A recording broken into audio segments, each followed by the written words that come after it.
제자들이 예수님께 여쭈었습니다. 천국에서 누가 크지요? 예수님, 천국에서는 누가 제일 큽니까? 그렇게 질문을 던졌습니다. 예수님께서 그에 대한 답변을 하시기 전에 한 어린아이 한 명을 앞으로 나오게 하고 그 어린아이를 세우고 제자들에게 그렇게 답변을 하셨습니다. 두 가지 답변을 하셔요. 하나는 어린아이들과 같이 되지 않으면 천국에 들어가지 못한다. 이것이 첫 번째 답변이었고요. 두 번째 답변은 어린아이와 같이 자기를 낮추는 사람이 천국에서 큰 사람이다. 이 두 가지 답변을 하고 있으십니다. 이 말씀은 우리가 너무나도 잘 아는 말씀이고 또 익숙한 말씀입니다. 그런데 이 말씀을 조금 더 깊이 묵상을 하게 되면 굉장히 중요한 말씀이고 또 굉장히 무거운 말씀이라는 것을 금방 알게 되는 것이죠. 천국에 들어가는 조건에 대한 말씀을 하시는 거예요.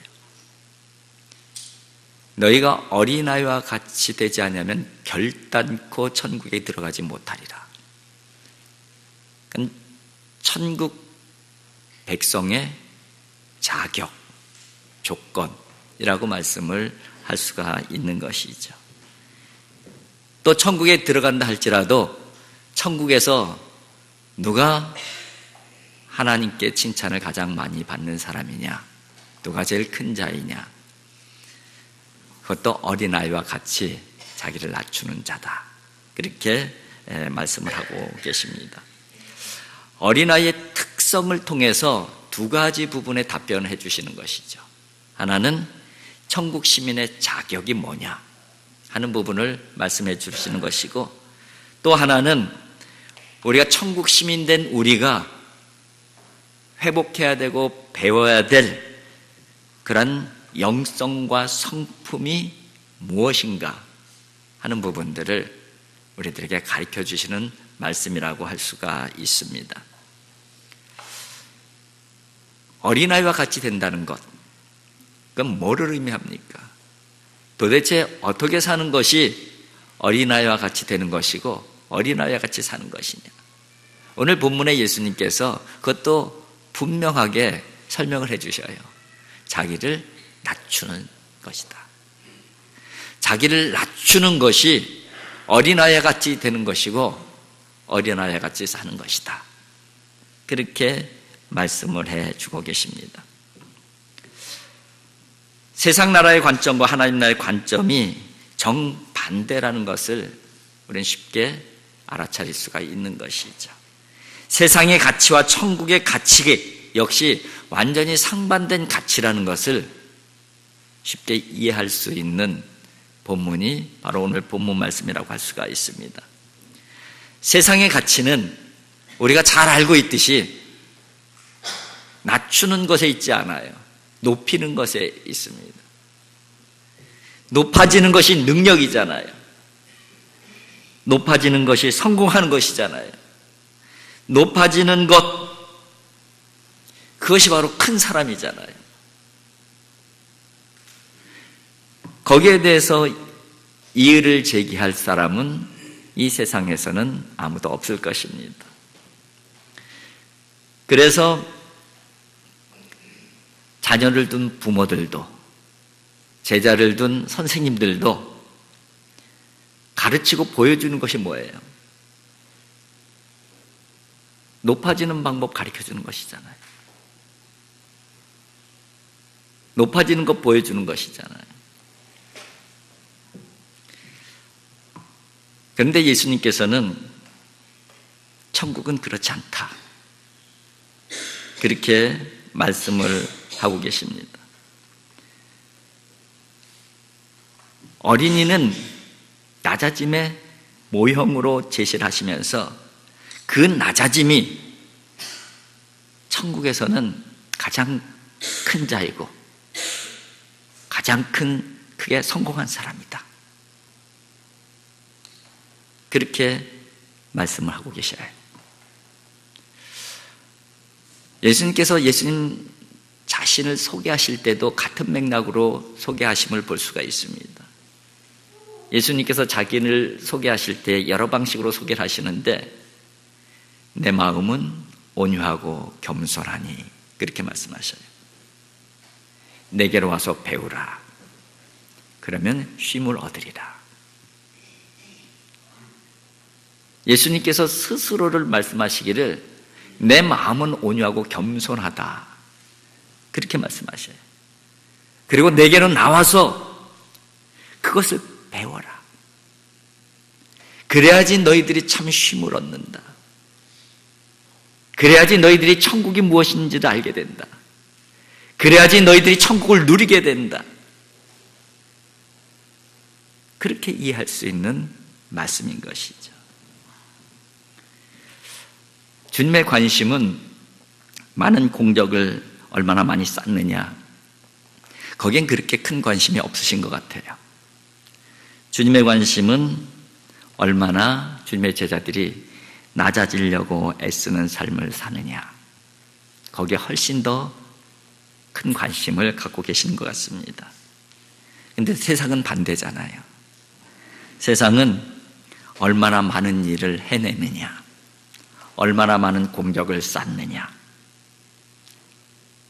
그것이 더 중요한 관심이잖아요.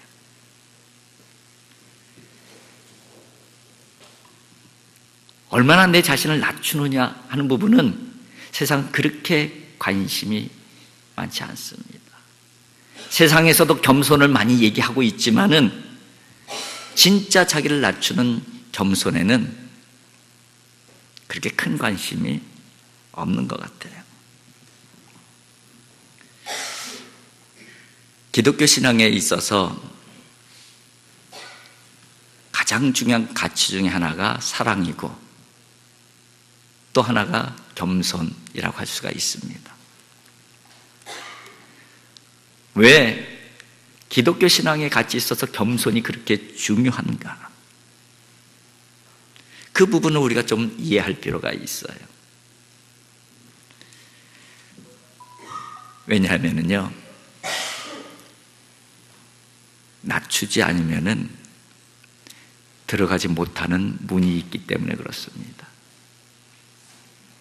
머리를 숙이지 않으면은 들어갈 수 없는 문이 있기 때문에 그래요.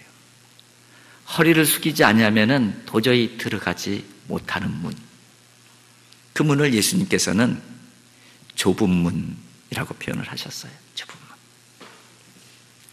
좁은 문은 어린아이들은 머리를 안 숙여도 쑥 들어갈 수 있지만은 어른들은 반드시 머리를 숙여야 돼요. 허리를 숙여야 돼요. 머리를 안 숙이면 어떻게 될까요? 머리가 깨지는 거죠.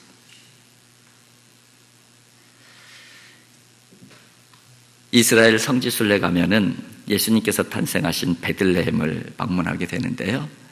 베들레헴 방문하면은 베들레헴 시내에서 외곽으로 남쪽으로 한 7, 8km 떨어진 곳에 큰 교회가 하나 있습니다. 세계에서 가장 오래된 교회로 알려진 교회예요. 그 교회 이름은 예수 탄생 교회입니다. 그 길이가 50m가 넘어요. 그러니까 굉장히 큰 교회죠. 형태는 십자가 형태를 가지고 있습니다. 그리고 외벽에는 돌로 딱 웅장하게 쌓여져 있어요. 정문에 해당되는 그 현관문, 그렇게 큰 교회인데 그 문이 특징이 있는데 그 문의 높이는 1.2m예요. 키가 1m 20cm 이상인 사람은 반드시 머리를 숙여야 들어갈 수가 있어요. 허리를 숙여야 들어갈 수가 있어요.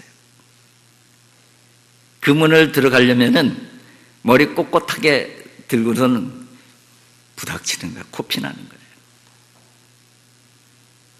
그 문을 좁은 문이라고 불러요. 그리고 그 문을 겸손의 문이라고도 부르기도 합니다. 예수님께서 산상수훈을 통해서 이 좁은 문에 대해서 말씀을 하시잖아요. 산상수훈 마태복음 5장부터 쭉 말씀하시면서 후반부에 이 좁은 문에 대해서 말씀을 하셔요. 마태복음 7장 13절 14절에 이렇게 말씀하십니다. 좁은 문으로 들어가라. 멸망으로 인도하는 문은 크고 그 길이 넓어 그리로 들어가는 자가 많고 생명으로 인도하는 문은 좁고 길이 협착하여 찾는 자가 적습니다.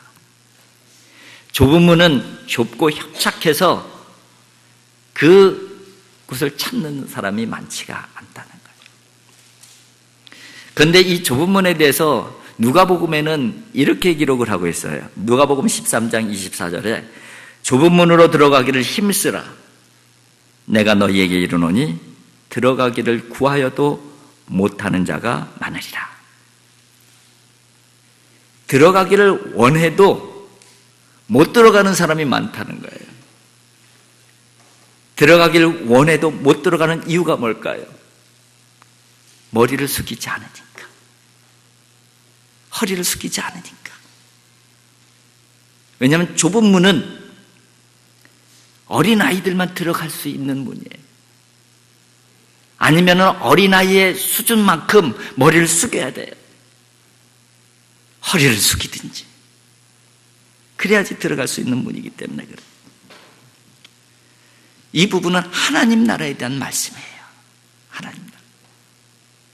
그러면 하나님 나라라는 관점에서 이 본문을 말씀을 하면 이렇게 말씀을 드릴 수가 있습니다. 하나님 나라는 숙여야 들어갈 수 있는 나라다. 하나님의 나라는 낮추어야 보이는 나라다. 하나님의 나라는 어린아이 같이 자기를 낮추는 사람만이 누릴 수 있는 나라다. 그렇게 정리를 할 수가 있는 것이죠. 예수님께서 또 이런 말씀을 하십니다. 마태복음 11장 25절 26절입니다. 그때에 예수께서 대답하여 이르시되 천지의 주제이신 아버지여 이것을 지혜롭고 슬기 있는 자들에게는 숨기시고 어린아이들에게는 나타내심을 감사하나이다. 옳소이다. 이렇게 된 것이 아버지의 뜻이니이다. 슬기롭고 지혜로운 사람들에게는 숨기고 어린아이들에게는 나타내심에 대해서 예수님께서 감사기도를 드리고 있어요. 그러면서 이어서 하시는 말씀이 옳습니다. 이것이 하나님의 뜻입니다. 세상은 언제나 올라가는 것이 가장 중요한 가치이고 성공이고 그것을 가르치고 그것을 보여주고 있습니다. 그런데 주님은 그것이 잘못됐다고 온몸으로 말씀하시고 보여주고 계시는 것이죠.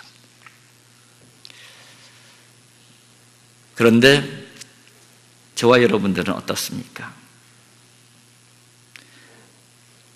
저를 돌아보니까 저도 세상 사람들이나 다른 바가 없더라고요. 결국은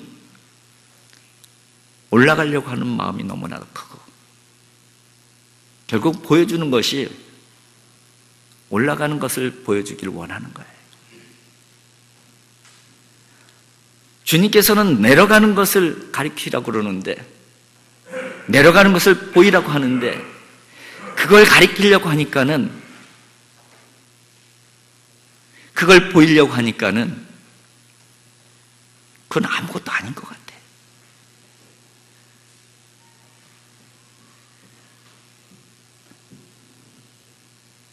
우리 자녀들에게 가리키고 보여야 될 것이 무엇일까? 많은 것을 가리키고 많은 것을 보여줘야 되겠지만 우리가 반드시 가리키고 반드시 보여줘야 되는 것은 낮아지는 것이죠. 왜냐하면 높아지려고 하는 속성은 이미 태어나면서 갖고 태어나요. 그러나 낮아지려고 하는 마음은 배워야 되고 봐야지 알 수가 있길래.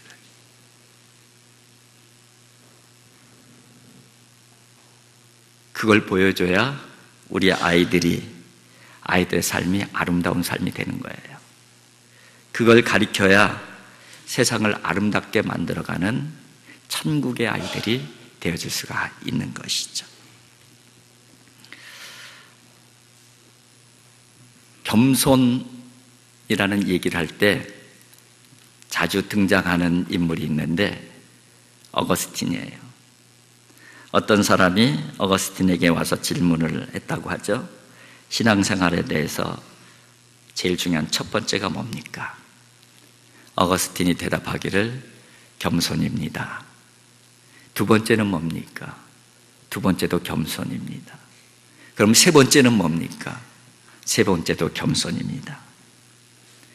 그러면서 어거스틴이 답변을 이렇게 이어갔다고 합니다. 천사를 마귀로 만드는 것이 교만이고 인간을 사람으로 만드는 것이 겸손이다. 천사를 마귀로 만드는 것이 교만이고 인간을 천사로 만드는 것이 겸손이다. 그러면서 또 이렇게 말을 이어갔다고 합니다. 모든 미덕의 바구니가 겸손입니다.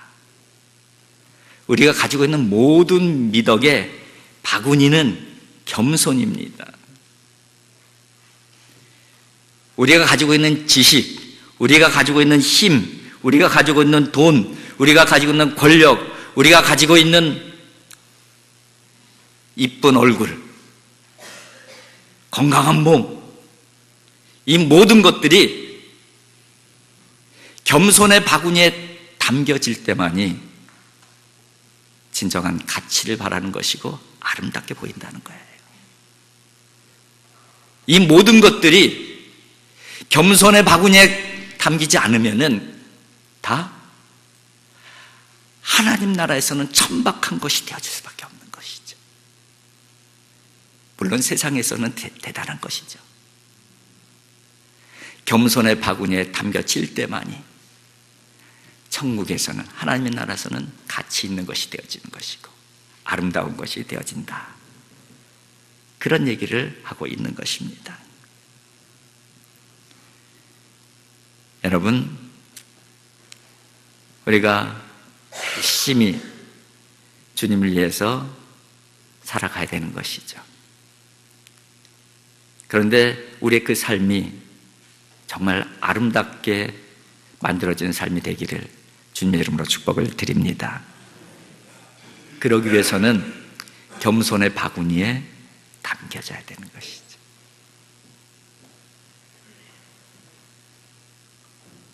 내 삶이 아름답게 되어져야지만이 내가 세상에 나가서 세상을 아름답게 만들 수가 있는 것이죠. 세상이 추하다고 우리는 많이 얘기를 하잖아요. 그런 소리 백날 해봐야 세상 변하는 거 아무것도 없습니다. 내가 아름답게 돼야지. 그래서 내가 세상 가운데 있어야지. 조금이나마 세상이 아름다움에 물들지 않겠습니까? 그런데 내가 아름답게 되는 방법은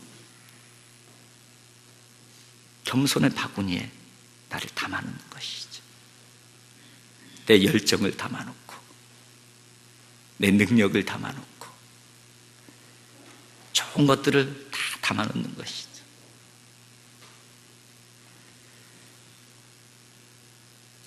저와 여러분들이 정말 주님께서 보시기에, 하나님께서 보시기에 아름다운 천국의 백성들이 되어질 수 있기를 주님의 이름으로 축복을 드립니다.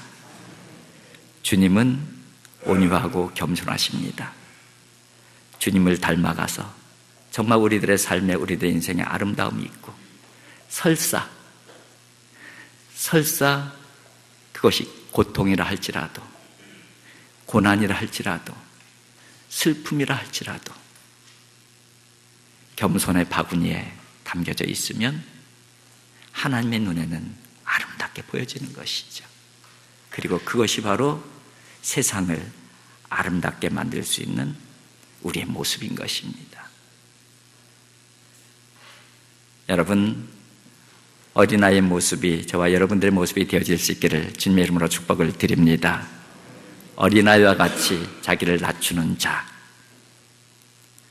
그 사람이 바로 저와 여러분들이 되어질 수 있기를 주님의 이름으로 축복을 드립니다.